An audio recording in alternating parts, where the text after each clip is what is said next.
Princípios de bioestatística, aula 1, conceitos básicos, análise descritiva. Qual é o papel da estatística na pesquisa científica? Primeiro, vamos resumir os passos do método científico. As fases do método científico são: primeiro surge uma pergunta: o que é isso? Como é isto? Depois, o cientista faz uma pesquisa na literatura para saber o que já foi estudado a respeito desse tema. A partir da sua pesquisa, ele elabora sua hipótese, ou seja, baseado no que ele já sabe, o que ele espera que aconteça como resultado da pesquisa dele. Então, ele elabora um experimento ou um estudo observacional para testar a sua hipótese, coletar dados que respondam à sua pergunta de pesquisa. Nessa fase de elaboração do experimento-estudo, a estatística entra com as suas técnicas de planejamento de experimento e com as suas técnicas de amostragem. Por exemplo, determinando quantos indivíduos devem participar do estudo, como eles devem ser divididos em grupos, se for o caso. Bom, uma vez que o experimento e o estudo é realizado, são coletados os fatos e as observações de vários indivíduos em várias características de interesse. Esse conjunto de dados, ele deve ser organizado para que seja analisado. Nesse ponto, a estatística contribui com as suas técnicas de análise de dados, verificando a consistência dos dados, organizando, resumindo os dados e usando técnicas que vão transformar esse conjunto de observações em informação.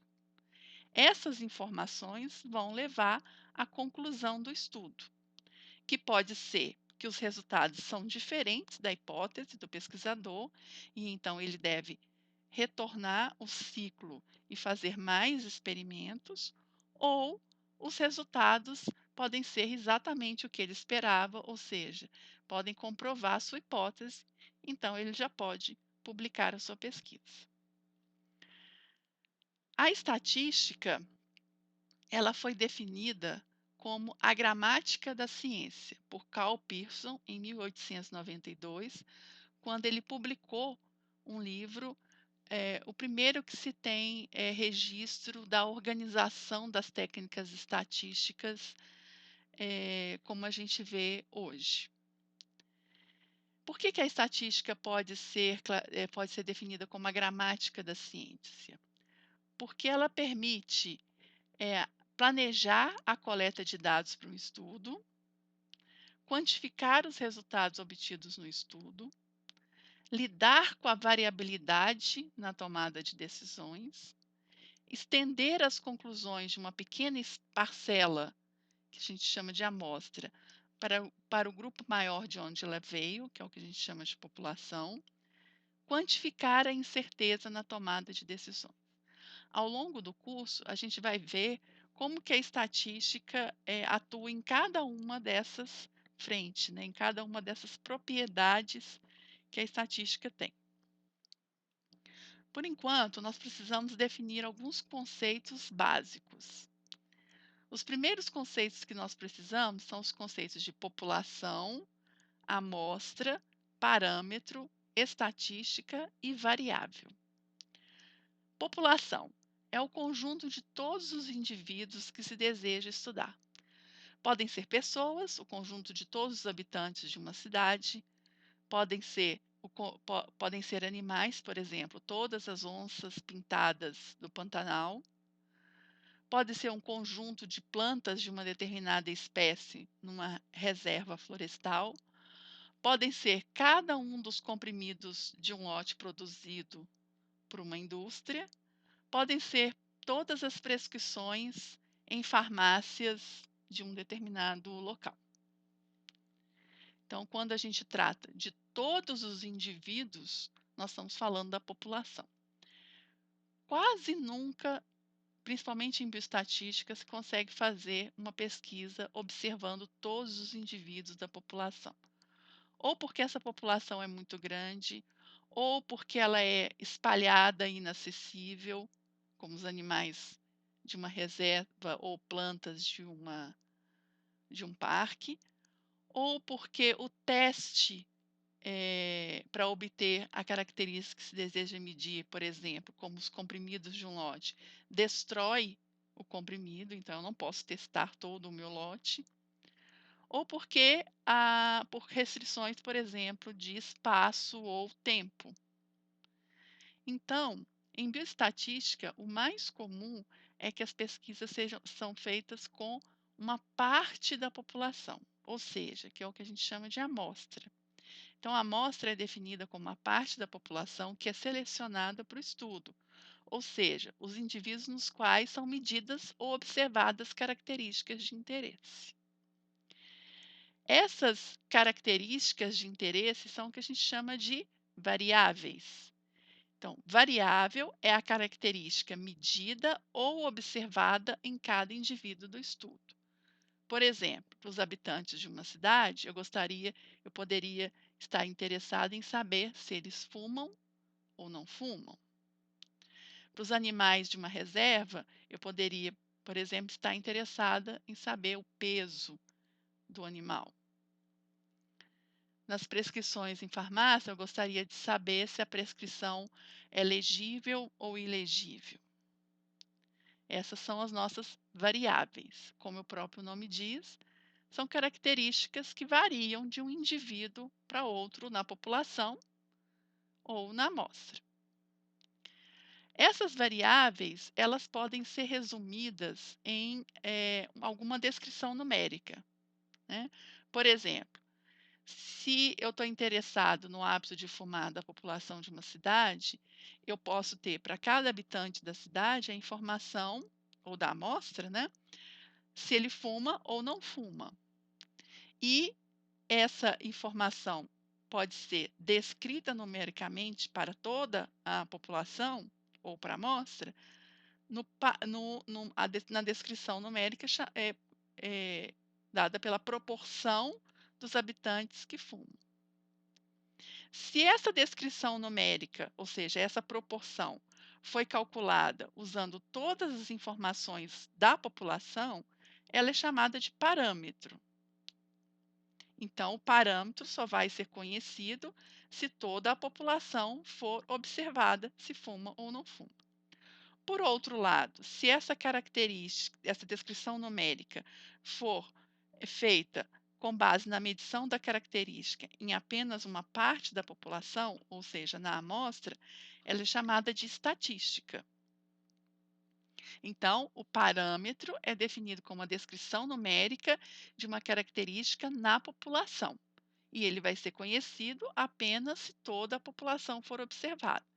Por exemplo, pode ser a média do peso dos animais de uma floresta, a proporção dos habitantes que fumam, uma medida de correlação ou risco relativo, como a gente vai definir mais adiante no curso. Agora, se essa descrição numérica, essa média, proporção e etc., foi calculada com base na observação da característica só na amostra, ela é chamada de estatística. As variáveis, um outro exemplo que a gente pode ver é esse exemplo aqui, para a gente ficar mais claro essa divisão entre população, essa distinção entre população, amostra, parâmetro e estatística. Digamos que um estudo vai ser feito sobre as condições de saúde dos habitantes de uma cidade. E esse estudo é dividido em duas etapas, ou duas fases. Na primeira fase, toda a população do município, todos os domicílios, cada morador de cada domicílio, que são esses pontinhos vermelhos, vão preencher um questionário, que eu estou chamando de questionário do censo, porque toda a população vai responder, onde tem informações, por exemplo, de sexo, idade, peso, altura e algumas observações, por exemplo, quantas visitas médicas ele fez no último ano. Essas características vão ser medidas em toda a população. Então, essas variáveis aqui vão poder ser resumidas em descrições numéricas que vão ser parâmetros. Por exemplo, a porcentagem de mulheres, a porcentagem de idosos, o IMC médio, dado pela média do IMC de cada habitante, o número médio de visitas médicas dos habitantes. São todos parâmetros, porque eles vão vir do questionário do censo. Por outro lado, a outra fase da amostra vai ser um questionário mais elaborado, que vai incluir, por exemplo, exames de sangue, acompanhamento de hábitos alimentares e atividade física. Este questionário, por ser mais extenso e mais caro para ser realizado, vai ser realizado apenas com uma parte da população. Ou seja, essa amostra de indivíduos aqui, que são os pontos azuis, que foram escolhidos para fazer parte dessa segunda fase. Então, essas características, essas variáveis que vão ser medidas ou observadas na amostra, vão gerar estatísticas. Por exemplo, porcentagem de indivíduos anêmicos, o número médio de calorias ingeridas pelos habitantes, a porcentagem de habitantes que pode ser considerado sedentário. Bom, as variáveis na estatística, elas recebem classificações.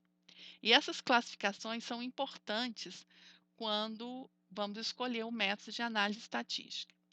Nós vamos ver aqui a classificação das variáveis conforme duas maneiras de classificar as variáveis: quanto à forma de medição ou observação, ou quanto ao papel da variável na análise estatística ou na relação que se quer estabelecer. Então, nós vamos ver primeiro essa forma de classificação e depois a gente vai detalhar essa outra forma de classificação. Tipos de variáveis conforme a forma de medição ou observação. Então, a variável, que é a característica de interesse que vai ser medida ou observada em cada indivíduo da população, ou mais comumente da amostra, ela pode ser classificada inicialmente como quantitativa ou qualitativa, também chamada de categórica. A variável quantitativa é aquela variável que indica uma quantidade, ou seja, ela resulta de uma medição. Enquanto a variável qualitativa ou categórica, ela indica uma qualidade. As respostas são observações em categorias. Por exemplo, exemplos de variáveis quantitativas: número de filhos de uma pessoa, é uma quantidade. 0, 1, 2, 3, 4 filhos, etc. O número de refeições que a pessoa faz por dia: 1, 2, 3, 4, etc. O peso da pessoa em quilogramas, a altura em metros, o índice de massa corporal, que é o peso dividido pela altura ao quadrado. São todas variáveis quantitativas resultantes de uma medição ou uma contagem. Exemplo de variáveis qualitativas ou categóricas, que indicam qualidade ou são classificações em categorias, ou seja, elas são observadas. Sexo, masculino ou feminino, cor dos olhos, preto, azul, verde, castanho. A escolaridade, primário, médio, superior ou outras divisões. O grau de obesidade da pessoa, se ela tem uma obesidade leve, moderada, grave ou mórbida. As variáveis quantitativas podem ser divididas em discretas ou contínuas, e as variáveis qualitativas podem ser divididas em nominal ou ordinal. Então, as variáveis qualitativas, que são aquelas que é definida por categorias, elas são nominais quando as categorias não possuem ordem. Por exemplo, sexo masculino e feminino não tem ordem. Cor dos olhos, preto, azul, verde, castanho, não tem nenhum tipo de ordem. Já as variáveis categóricas que possuem alguma ordenação nessa característica, que tem a ver com o sentido da variável, claro, elas são chamadas de ordinais. Por exemplo, escolaridade, primário, médio, superior. Existe uma ordem entre essas categorias. Quem é classificado como primário tem uma escolaridade menor, entre aspas, do que quem tem o ensino médio completo, que por sua vez tem uma escolaridade menor, entre aspas, de quem completou o ensino superior. O grau de obesidade, leve, moderado, grave ou mórbida, à medida que eu passo do leve para o moderado, do grave para o mórbida, existe um aumento, entre aspas, do grau de obesidade. Então tem uma ordem. As variáveis quantitativas, elas podem ser classificadas em discretas ou contínuas. A nossa definição de variável discreta, que vai ser utilizada nesse curso, que é um curso introdutório, vai ser aquela variável que só assume valores inteiros. Então, ela é resultante de uma contagem. Por exemplo, número de filhos, 0, 1, 2, 3. Número de refeições diárias, 1, 2, 3, 4. Então, não faz sentido em falar que uma pessoa tem 1,2 filhos, ou ela tem 1 ou ela tem 2. Então, não faz sentido os valores fracionados. Já as variáveis contínuas são todas as outras, as que podem assumir valores fracionados. Por exemplo, o peso, a altura, o IMC. O número de casas decimais que a gente vai ter tem a ver com a precisão do nosso instrumento, né? Mas a variável em princípio poderia ser definida com quantas casas decimais a gente conseguisse medir. Agora, o outro tipo de classificação que a gente tem das variáveis é o papel que ela exerce na análise. E aí a gente vai ter a classificação das variáveis de estudos basicamente em dois grupos.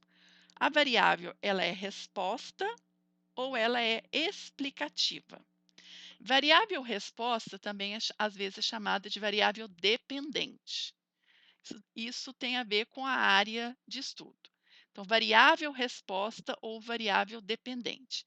É a variável principal do estudo, aquela variável que eu gostaria de explicar, ou seja, que eu gostaria de saber o que influencia nela. Por exemplo, eu gostaria de saber o que influencia na perda de peso. O que faz com que algumas pessoas consigam perder mais peso ou menos peso. Aí entram as variáveis explicativas ou independentes. São aquelas variáveis que podem influenciar a resposta, ou seja, eu vou investigar quais as variáveis que influenciam na resposta, quais as variáveis explicativas que são candidatas, né, a influenciar na resposta. No caso do exemplo da perda de peso, nós poderíamos levantar várias possíveis variáveis explicativas. O tipo de dieta, a quantidade de exercícios físicos, o sexo, a idade e etc. Vamos ver um exemplo aqui de coleta de dados e analisar as variáveis quanto ao tipo, em relação ao modo de medição ou observação e o papel da variável no estudo. E, ao mesmo tempo, falar um pouco de coleta de dados. O exemplo é um estudo que tem por objetivo principal estudar o efeito de tipos de dieta na perda de peso. Esse exemplo é fictício e ele foi inspirado neste artigo, e existem vários artigos que fazem estudos parecidos. Então, um estudo com 90 pessoas foi realizado para verificar a influência de tipo de dieta, sexo, idade e nível de atividade física na perda de peso. Então, as variáveis explicativas são tipo de dieta, são 3 tipos de dieta estudadas com relação à quantidade de proteína. Uma dieta com baixa quantidade de proteína hipoproteica, uma dieta com uma quantidade padrão de proteínas e uma dieta com uma quantidade maior de proteína, que é hiperproteica. Nota então que essa variável, ela é uma variável qualitativa ordinal, porque existe uma ordem nessas categorias que tem a ver com a quantidade de proteína. Outra variável explicativa é o sexo, feminino e masculino, que é qualitativa nominal. A outra variável explicativa é a idade em anos completos, que é discreta. 20 anos completos, 21 anos completos, 50 anos completos, etc. E, por fim, o nível de atividade física, que foi classificado como baixa, moderada ou alta. Ou seja, a pessoa fez pouca atividade física, uma atividade física moderada ou uma atividade física alta. Como que isso foi medido? Bom, existem várias maneiras de fazer essa classificação, né? Tem áreas de estudo só para isso. E a variável resposta geral é a perda de peso ou ganho, né? Eventualmente, que poderia ser medida de várias maneiras. E aqui nós estamos destacando 3 maneiras. A perda de peso em quilogramas, ou seja, quantos quilogramas que a pessoa perdeu ou ganhou ou se ficou igual, né? A perda de ou a perda de peso medida em perda de gordura corporal, que é dada em porcentagem, ou a perda de peso medida em termos de mudança do índice de massa corporal. Essas 3 variáveis respostas, em princípio, são quantitativas contínuas, embora, obviamente, mais tarde elas podem ser categorizadas se for do interesse do pesquisador.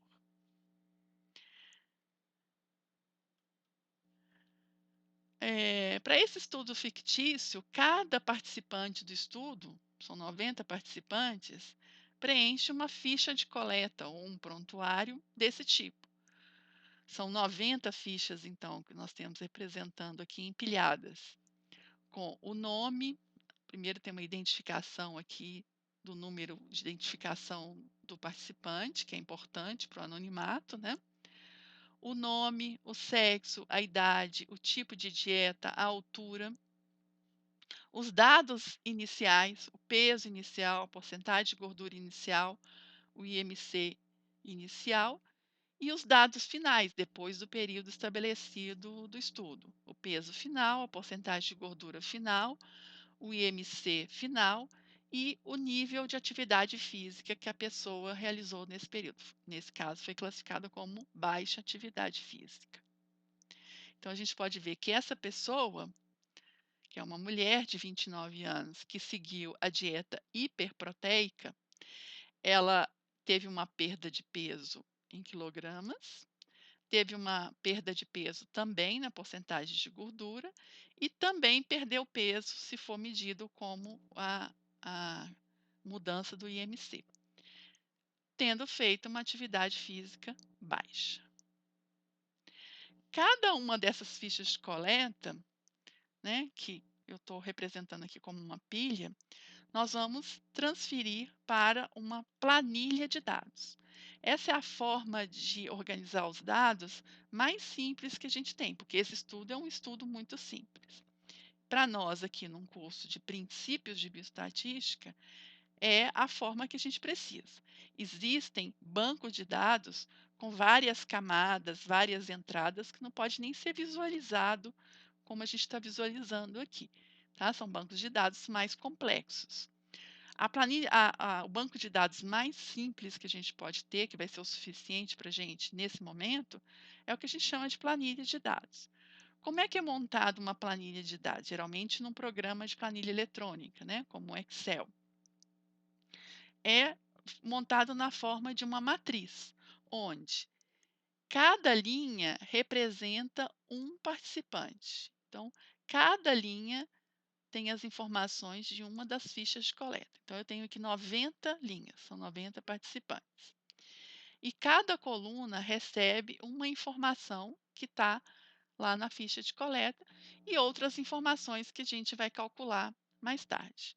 Então, a gente tem aqui, ó, a nossa primeira participante, do sexo feminino, 29 anos, dieta hiperproteica, etc. O segundo participante, sexo masculino, 23 anos, também da dieta hiperproteica, e todas as informações. E assim a gente tem, então, aqui 90 linhas. Eu não estou mostrando todas as 90, eu estou representando aqui os pontinhos para dizer que essa planilha continua. Então, essa é a nossa planilha básica de dados. As variáveis que nós temos aqui no início, que é o sexo, idade, tipo de dieta, altura e atividade física, na verdade, a altura junto com o peso inicial, que dá o IMC inicial, vão formar as explicativas. E o peso inicial junto com a gordura inicial e o IMC inicial, mais essas mesmas medidas tomadas no final do estudo, vão gerar para a gente as nossas respostas. A mudança no peso, que é o peso inicial menos o peso final, que pode ter valores positivos, se a pessoa perdeu peso, negativos, se ela ganhou peso, ou nulos, se o peso não mudou. A mudança na porcentagem de gordura, que vai ser a porcentagem de gordura inicial menos a porcentagem de gordura final, que também pode ter valores positivos, negativos ou nulos. E a mudança no IMC, que vai ser o IMC inicial menos o IMC final, dado em quilogramas por metros quadrados, que também pode ter valores positivos, negativos ou nulos. Quais programas computacionais nós vamos usar para análise estatística? Bom, a análise estatística ela pode ser feita em vários programas computacionais, inclusive na própria planilha eletrônica, como o Excel, tem alguns cálculos estatísticos já prontos e que podem ser feitos. O mais comum é usar programa específico de análise estatística, que são softwares estatísticos, que além de fazer todos os cálculos que nós vamos precisar, dos mais simples aos mais complexos, também fazem gráficos, né, tabelas e outras ferramentas que a gente vai precisar. Existem vários softwares estatísticos e eu listei aqui os mais comuns, que é o R, EPINFO, GPPRIS, Minitab, SPSS, Stata, SAS e etc. Alguns softwares têm as características de serem gratuitos, como o R e o EPINFO, e outros que são os softwares comerciais. Qual que é a diferença entre eles, além, obviamente, da gratuidade ou não? O R, por exemplo, é o software de análise estatística que mais cresce. E o motivo disso, além dele ser gratuito, é que ele tem todo tipo de análise que é necessário. É muito difícil não ter determinada análise que não esteja no R. E se não tiver, você mesmo pode programar. Então, ele é gratuito, tem todo tipo de análise, mas a interface não é tão amigável. Ele opera por linha de comando. Então, a pessoa tem que ter alguma familiaridade em escrever um comando, embora não seja tão difícil, e existem cursos que mostram, diversos cursos na internet ou livros que ensinam como fazer isso. Por outro lado, alguns usuários preferem os softwares comerciais porque a interface é amigável e possui as análises mais utilizadas na área de estudo. Então, a opção é de acordo com a pessoa. Bom, finalmente, o que nós vamos ver nesse curso? Nós vamos ver algumas técnicas de análise estatísticas introdutórias, que cobrem as três principais fases da análise estatística, que é a verificação, a descrição e a inferência. A verificação a verificação trata da consistência dos dados que foram coletados, ou seja, eu quero saber se os meus dados estão consistentes, foram coletados corretamente. Existem técnicas como gráfico, tabelas, testes, etc., que são feitos para verificação da consistência dos dados. Por exemplo, de valores não usuais que podem ser erros de digitação. A fase de descrição, que a gente chama de análise descritiva, ela é feita, nós vamos ver nesse curso de acordo com o tipo de variável, se a variável é qualitativa ou quantitativa. Se a variável for qualitativa, nós vamos estudar a distribuição dos indivíduos da minha amostra nas categorias da variável qualitativa. Então, nós vamos usar tabelas, frequências, porcentagens, gráficos, etc. Se a variável é quantitativa, nós vamos ver como os valores estão distribuídos na escala quantitativa da amostra. Calcular valores típicos, quantificar a variação entre os valores, dentre outras características. E a gente vai fazer isso também através de tabelas e gráficos. Alguns dos gráficos nós vamos ver, por exemplo, o histograma, o box plot, e também calculando algumas estatísticas descritivas, média, mediana, amplitude, desvio padrão, quartize, etc. Todos que a gente vai ver mais adiante. E, por fim, a gente tem a fase da inferência estatística, que quando a gente vai estender as conclusões da amostra para a população, ou seja, baseado no que eu encontrei na amostra, como que eu posso estender essas conclusões para toda a população de onde veio essa amostra, levando em conta que existe uma variabilidade de uma amostra para outra. Então, a gente vai falar de margem de erro, de testes estatísticos, de valor P, de modelos de regressão e etc. É isso.